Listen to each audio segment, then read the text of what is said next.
And greetings, friends. Today I want to talk to you about 1 Chronicles, the 9th chapter, verses 1 through 3. A lot of people take these scriptures to try and prove that the lost 10 tribes of Israel returned to the promised land with the Jews after the Babylonian captivity. And they all settled there in the promised land, and therefore all 12 tribes are known as the Jews today. Now, if you notice verse 1, it says this, 1 Chronicles 9:1, it says, "So all Israel were reckoned by genealogies." This is, of course, what happened in the past. "And behold, they were written in the book of the kings of Israel and Judah." These were already written. It's talking about the past. "Who were carried away to Babylon for their transgressions." Here, Ezra adds in why Judah, not Israel, they got taken away in the Assyrian captivity, but why Judah was carried away captive because of their transgressions. They got carried away captive to Babylon. Now notice verse 2. It says, "Now the first inhabitants that dwelt," that word dwelt is italicized, not in the original, "that dwelt in their possessions, in their cities, were the Israelites." Talking about the 10 tribes of Israel. "The priests, the Levites, the Nethinims. And in Jerusalem dwelt of the children of Judah," those are the Jews, "of the children of Benjamin, who are part of the kingdom of Judah, and of the children of Ephraim and Manasseh." And people say, there you go.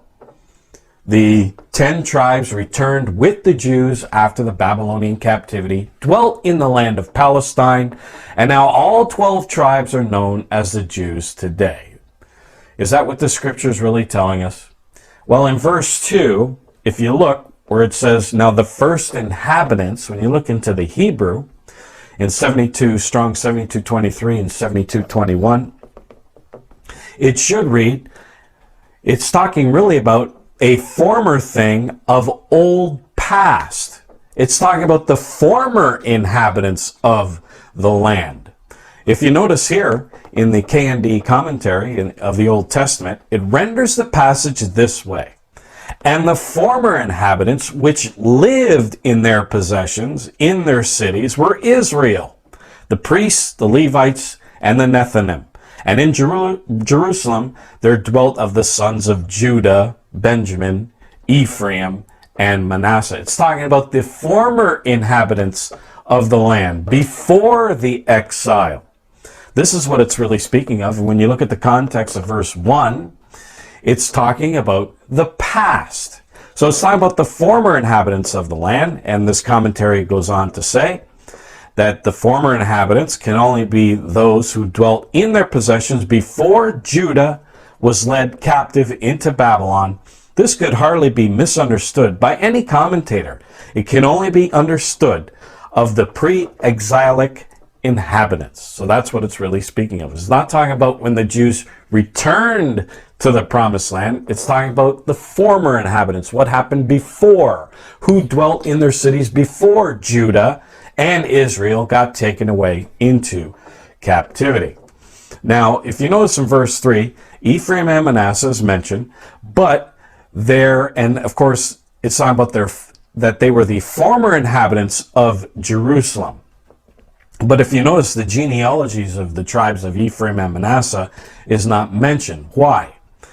This commentary goes on to say, the reason of that is probably this: that only single families and individuals from among the latter, talking about Ephraim and Manasseh, dwelt there, while the register only makes mention of the heads of the larger family groups in the population of Jerusalem. It's talking about the heads of the main tribes that were dwelling in Jerusalem. These people were just delegates when Jerusalem was the capital of all Israel. They had delegates of each tribe living in the capital. And this is why no genealogy is mentioned of Ephraim and Manasseh in this scripture.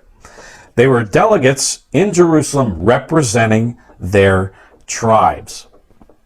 So when you look at this context, you will see that it's not talking about the Jews and the lost 10 tribes returning to the promised land. It's not talking about that. It's talking about the former inhabitants, where they dwelt in Jerusalem, in their lands. It's talking about the former inhabitants before they got taken away into captivity. So to say that these scriptures prove that the lost 10 tribes of Israel returned with the Jews after the Babylonian captivity is just another Bible misconception.